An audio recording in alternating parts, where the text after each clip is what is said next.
Hello, xin chào các bạn đã quay trở lại với review 5 phút. Trong các tập tiếp theo của Thế giới hoàn mỹ, lại một lần nữa chúng ta chuẩn bị đón chờ siêu phẩm trở lại với bản đặc biệt Tam Thạch Chiến Ninh Xuyên. Và đúng như cái tên giới thiệu của bản đặc biệt, trong tập phim này chúng ta sẽ được chứng kiến ba anh em Thạch Hạo cùng Thạch Nghị và Tần Hạo cùng nhau kề vai sát cánh chống lại Lục Quan Vương Ninh Xuyên, một tên thiên tài bất trị. Giống như các tập đặc biệt lần trước, lần này nội dung trong tập phim cũng là cực kỳ sắc nét và lôi cuốn với kỹ xảo cùng cảnh quay hết sức mãn nhãn. Theo như trailer cùng lịch chiếu được nhà sản xuất công bố, tập đặc biệt lần này sẽ được công chiếu vào ngày 30 tháng 5 năm 2024. Ngoài công bố lịch chiếu, nhà sản xuất còn nhá hàng thêm tạo hình nhân vật ba anh em nhà họ Thạch kể vai chiến đấu trông vô cùng cool ngầu và mạnh mẽ. Có thể nói, mỗi khi bản đặc biệt được công chiếu, chúng ta lại thấy đồ họa của phim lại được nâng tầm đúng không các bạn?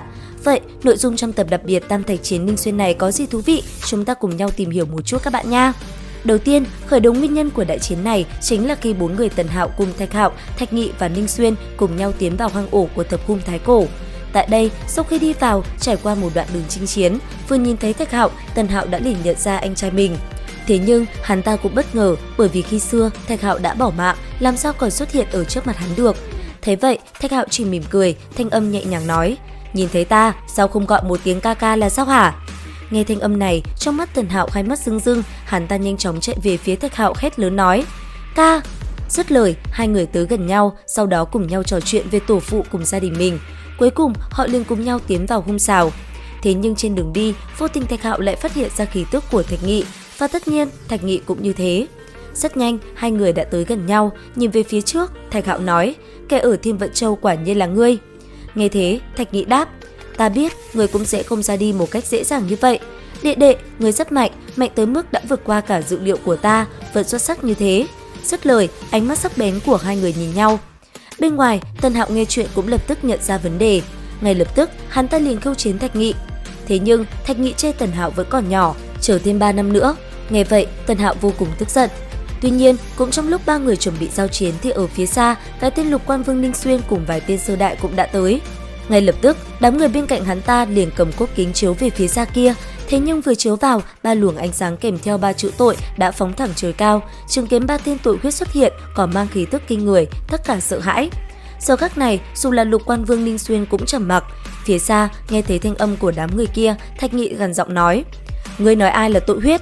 Đáp lại, Ninh Xuyên lạnh lùng quát: "Cả ba người các ngươi." Nghe thế, Tần Hạo bước lên cười nói: "Nói như vậy, ta cũng là đời sau tội huyết ư?" Bên cạnh, Thạch Hạo cười lớn, lạnh lùng quát: "Ninh Xuyên, ngươi là cái thá gì? Đại đạo cần ngươi bảo vệ sao?" Nghe vậy, cái tên Ninh Xuyên kia hử lạnh, bàn tay khẽ động, hắn ta lập tức động thủ trước, một cuộc chiến quyết liệt diễn ra. Nhất thời, từ trên trời cao, một bàn tay khổng lồ đã liền lao xuống phía dưới, ép về phía ba anh em nhà họ Thạch.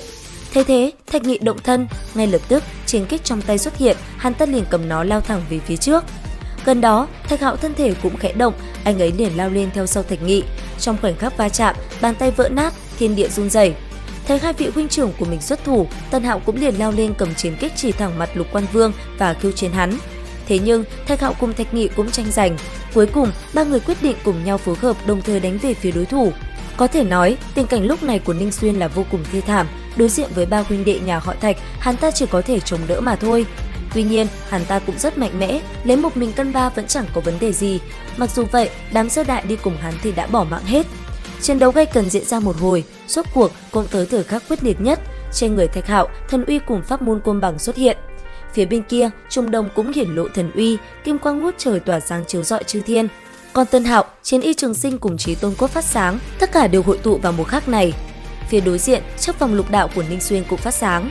Sau đó, toàn bộ công kích mạnh mẽ nhất phóng về phía đối thủ. Trong khoảnh khắc va chạm, thiên địa ầm vang, Ninh Xuyên bị chấn ngược lại. Cuối cùng, hắn ta bị cây kiếm trên tay Thạch Hạo xuyên qua cơ thể, cứ thế bỏ mạng. Thế nhưng, theo lời Thạch Hạo, đây mới chỉ là linh thân mà thôi. Nghe vậy, mọi người liếc mắt nhìn nhau có chút giật mình. Tuy vậy, chẳng ai sợ hãi, ba người cứ thế tiến lên. Tới đây, mọi người đã thấy hứng thú chưa nào? Và để biết thêm chi tiết, vậy thì hãy nhấn đăng ký kênh để biết thêm nhiều hơn nhé. Xin chào và hẹn gặp lại!